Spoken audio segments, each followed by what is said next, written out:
Hey my moon babes, it's Anastasia here, and today we're talking about one of my favorite topics, and that's plants. So today we're going to be talking about houseplants. I am a green witch, so if you're not into witchcraft, this is not just about that. We're just talking about houseplants today. But if you are a witch, this is going to be maybe like the top few houseplants that are super easy to take care of. They clean the air for you and are great for my workings. So let's get right into it.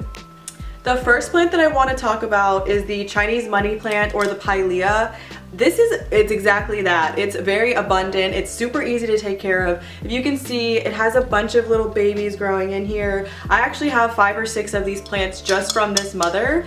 It's popping off. I water it once a week. I would say that like light to medium light. I live in SoCal, so it is pretty bright here all the time, but it's super easy to take care of. It's not finicky whatsoever, and this plant just gives off so many babies so quick. I literally am able to give people baby cuttings of these probably every 6 or 7 months. It's literally so abundant, it's so easy to take care of, and it's just an amazing plant. It's also beautiful. It was like Instagram's favorite plant last year. I have them all over my apartment because they are just so bountiful.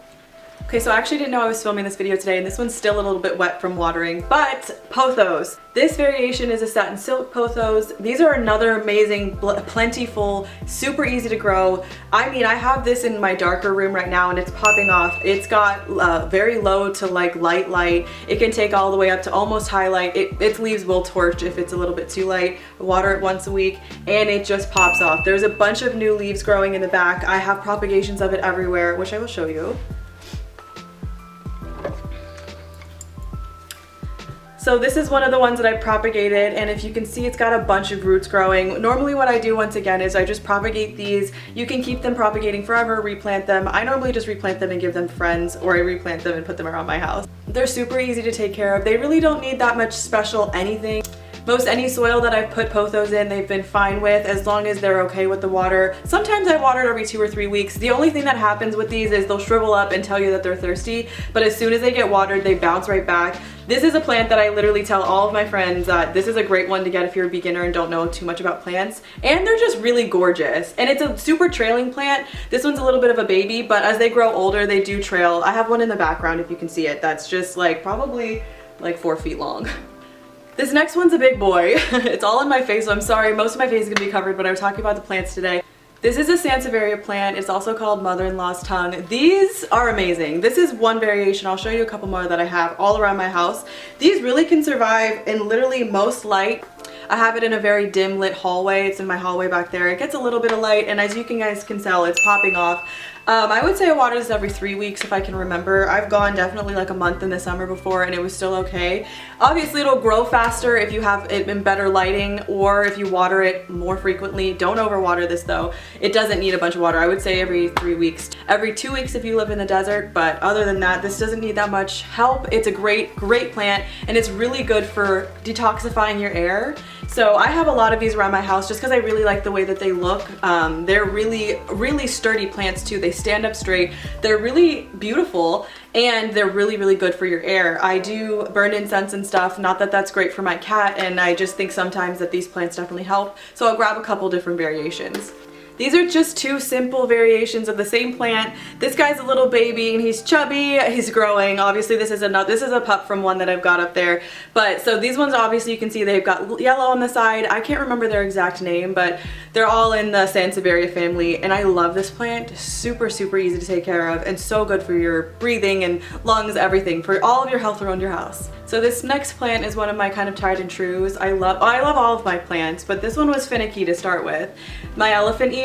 I'm gonna mispronounce the actual scientific name, but this plant, first off, look at the gorgeous underleaves. They're like dark purple. They're stunning. And this is a little bit more of a tropical plant. I heard a lot of things that it was going to be harder to take care of. I water this plant once a week. I leave it alone. It gets bright indirect light for probably like 7 or 8 hours a day. But other than that, it's super easy to take care of. It's stunning, and I just really love this plant. I feel like it's a plant that not a lot of people pick up, but elephant ears, man, they're stunning. Okay, this is another one I just watered, and it's a big one. It's kind of heavy. I'm out of breath. Aloe. Obviously, there's a bunch of great uses for aloe. There's a spider web on this one. I'm gonna leave it alone because it's probably doing my plant justice.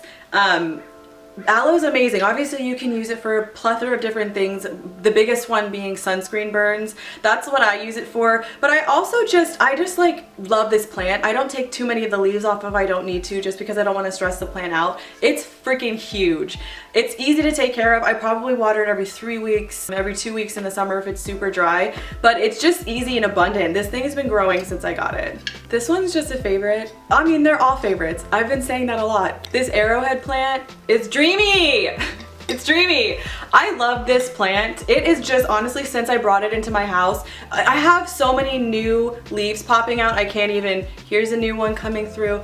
It is spring and Astara is coming up, so that's probably why they are popping off so much. But look at all these new leaves. This is another super easy plant. It is watered once a week in my bright indirect room, and I leave it alone. I fertilize my plants in the spring, or maybe like once every 2 or 3 months in the summer, just with my liquid fertilizer. And I put eggshells in them, but other than that, they just pop off on their own. These plants are so, I just love them all. I think I'm gonna end the video here. I'm having camera difficulties, but I could talk about plants all day long. I have a plethora of other super easy plants to take care of, and I haven't even touched the succulents and the cacti that I have. So if you guys kind of want to just see like an overall tour of all of my plants, I can show you, because I do have a lot outside that I would love to show, and I'm planting a bunch more for Astara, so those are going to be popping off soon. If you'd like to follow me in the meantime, I have my Instagram, TikTok, all of the things linked below, and my Etsy shop if you're interested in anything. But until then, thanks for stopping by, Moon Babes, and I'll see you next week. Bye.